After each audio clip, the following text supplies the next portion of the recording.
Bien, la politique monétaire et le contrôle de la masse monétaire, c'est le plus intéressant puisque c'est finalement qu'est-ce qu'on va faire avec cette masse monétaire.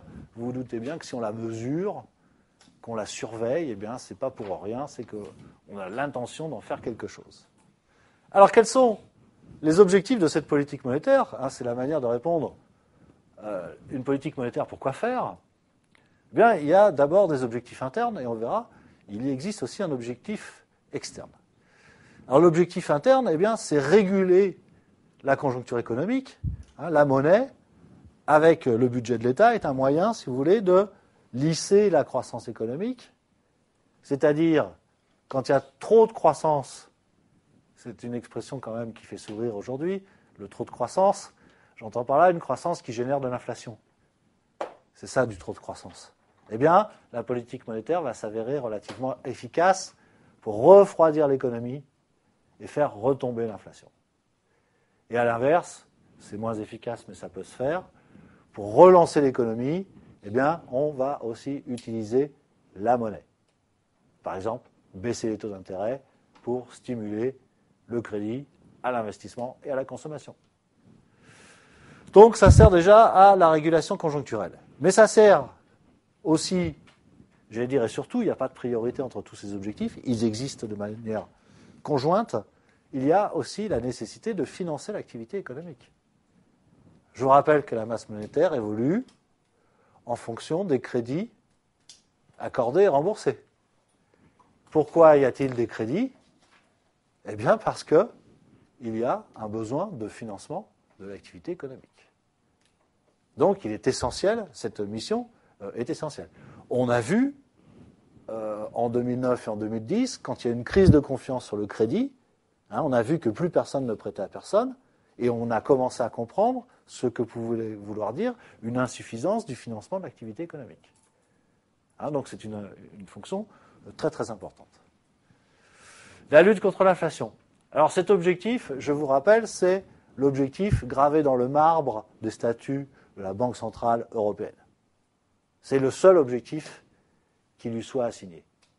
Alors ça ne veut pas dire que pour bien lutter contre l'inflation, elle ne va pas essayer d'atteindre d'autres objectifs. En tous les cas, l'objectif essentiel de la BCE, c'est la lutte contre l'inflation. Le soutien à l'activité et à l'emploi, ça va, à mon avis, avec le financement de l'activité économique. Et puis, à côté de ces objectifs internes, il y a un objectif externe, là aussi, qui n'est pas un objectif défendu par la Banque centrale européenne aujourd'hui. C'est d'ailleurs assez grave quand vous allez comprendre de quoi je parle. C'est la gestion du taux de change. Aujourd'hui, la Banque centrale européenne n'a pas de politique extérieure du taux de change, notamment de l'euro, avec le dollar. Donc elle est mobilisée essentiellement et sûrement sur ces objectifs internes. A priori, ça reviendrait aux ministres européens de régler cette question. On ne voit pas bien comment il pourrait y avoir des responsabilités de politique monétaire à la fois chez les ministres européens et à la fois à la Banque centrale. Donc de fait, le taux de change n'est pas défendu aujourd'hui en Europe. C'est d'importance parce qu'il y a beaucoup de gens qui disent, on entend la chose et son contraire en la matière, mais il y a beaucoup de gens qui disent que l'euro est surévalué et que ça pénalise nos exportations. Donc là, c'est une manière de mettre en cause, effectivement, la Banque centrale européenne qui ne joue pas son rôle, enfin qui ne joue aucun rôle en matière de détermination de taux de change. Dans le même temps, il y a des gens qui disent que l'euro a beaucoup faibli et c'est très très inquiétant. Donc ça ramène à la question ensuite, c'est quoi le bon taux de change d'une monnaie dans une autre? C'est quoi le taux de change idéal entre l'euro et le dollar? C'est déjà beaucoup plus compliqué à dire. Donc la gestion du taux de change qui peut faire l'objet effectivement de la politique monétaire, objectif très suivi par les Américains, objectif très suivi par la Chine, qui font de l'augmentation de leur compétitivité un de leurs premiers objectifs économiques, et à ce niveau-là, le meilleur moyen d'y arriver, c'est d'avoir une monnaie faible. Donc nous, on n'y prête pas attention en tant qu'Européens, mais attention, d'autres nations travaillent sur ce niveau de taux de change. Alors, objectifs internes et externes, et puis ce qu'on appelle des objectifs intermédiaires. C'est quoi les objectifs intermédiaires? Vous allez comprendre, c'est simple. C'est des objectifs techniques qui vont permettre d'atteindre soit les objectifs internes, soit l'objectif externe. Donc, ce sont des objectifs techniques. Par exemple, le niveau de la masse monétaire, le niveau de M3. On décide que M3 ne doit progresser que de 3% en 2012. Voilà un objectif.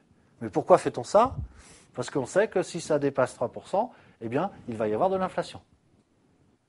Donc, c'est pour empêcher l'inflation qu'on va se doter de cet objectif intermédiaire de progression de la masse monétaire. Le niveau des taux d'intérêt, qui est un autre objectif. Alors, pour plein de raisons, pour maîtriser le coût de la dette, pour faciliter l'endettement et donc la croissance économique. Donc on peut avoir des objectifs très précis en termes de taux d'intérêt. Voilà donc sur les objectifs de la politique monétaire. Alors, comment fait-on? Là, on a expliqué pourquoi on le fait, qu'est-ce qu'on cherche à faire. Et maintenant, techniquement, quels sont les instruments utilisés pour mener cette politique monétaire. Alors le premier moyen, qui est presque une antiquité, c'est-à-dire qu'il n'est plus trop d'actualité, puisque c'est un moyen administratif, c'est une décision administrative, si vous voulez, ce n'est pas une décision de marché, c'est l'encadrement du crédit. Alors, qu'est-ce que ça veut dire? Eh bien, on interdit aux banques de dépasser telle enveloppe de crédit à distribuer. On est bien d'accord que comme la masse monétaire évolue avec l'octroi de nouveaux crédits, si je limite l'octroi de nouveaux crédits, je limite la croissance de la masse monétaire. Donc c'est ce qu'on appelle l'encadrement du crédit, et encore une fois, c'est un moyen qui est assez peu utilisé. On peut faire varier le taux de réserve obligatoire.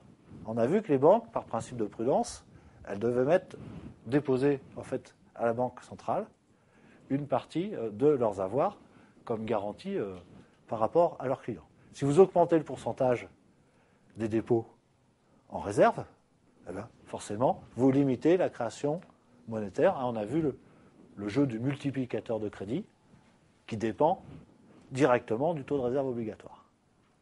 Donc plus j'oblige les banques à mettre une partie de leurs dépôts importantes de côté, et moins la création monétaire sera importante. Donc je vais maîtriser la croissance de ma masse monétaire. Là aussi, c'est des moyens qui sont assez faiblement utilisés.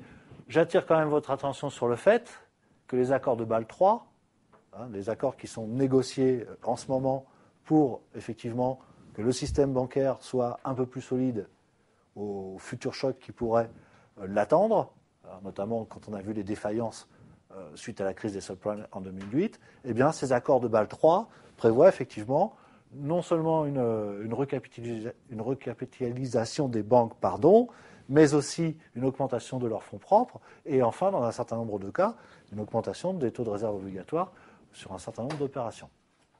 Donc, on est là plus dans des règles prudentielles mises en place, si vous voulez, mais donc ce n'est pas un moyen de politique monétaire à court terme, mais on peut agir quand même sur ce levier-là, de temps en temps, pour favoriser ou défavoriser l'octroi de crédit.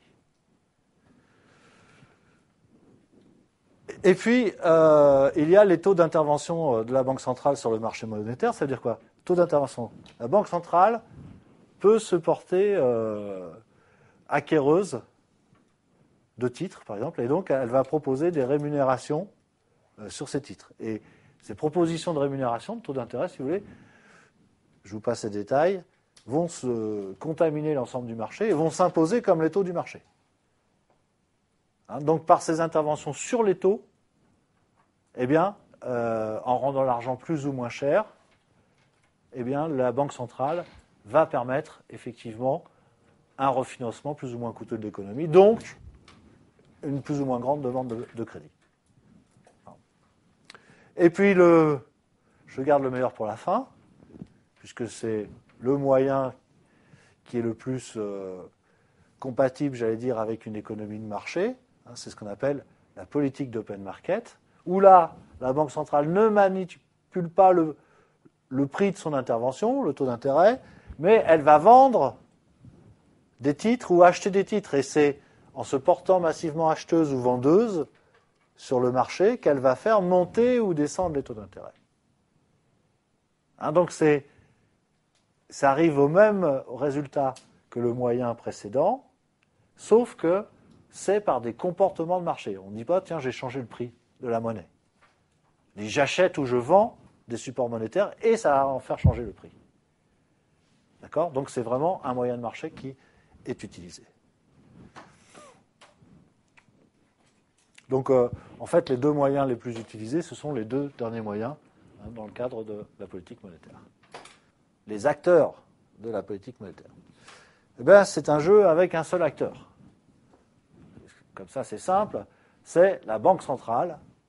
Alors, si on est une nation indépendante au niveau monétaire, ben c'est la Banque centrale du pays, la Fed aux États-Unis, par exemple.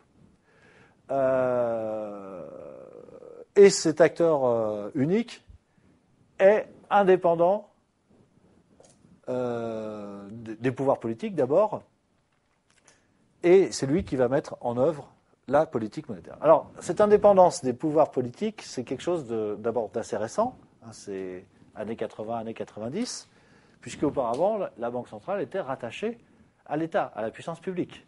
La Banque de France était rattachée au ministère des Finances, si vous voulez. Hein. Avec le projet, effectivement, d'union économique et monétaire, hein, en Europe, on a fait ce qu'avaient déjà fait beaucoup de pays avant nous, et notamment les États-Unis. On a rendu indépendant la Banque centrale du pouvoir politique. Hein, et donc la Banque centrale, elle mène sa propre politique, si vous voulez, monétaire. Alors, en Europe, le système est plus complexe puisqu'on a la Banque centrale européenne, mais aussi on a toujours un réseau de banques centrales nationales. Alors, ces banques centrales nationales ne prennent finalement aucune décision. Elles appliquent les décisions de la Banque centrale européenne dans leur espace géographique. Donc, si vous voulez, c'est le bras armé de la Banque centrale européenne. N'y voyez pas une relation de vassalité entre la Banque centrale européenne et les banques centrales nationales, puisque qui décide de la politique de la Banque centrale européenne ? Les gouverneurs des banques centrales nationales. Hein, donc, chaque pays participe à la politique monétaire. Alors évidemment, il y a un président qui prend la décision, si vous voulez, mais la décision, elle est motivée par les 17 gouverneurs des banques centrales nationales. Hein, donc on n'a pas perdu totalement notre politique monétaire, c'est ça que je veux dire, on y participe collégialement.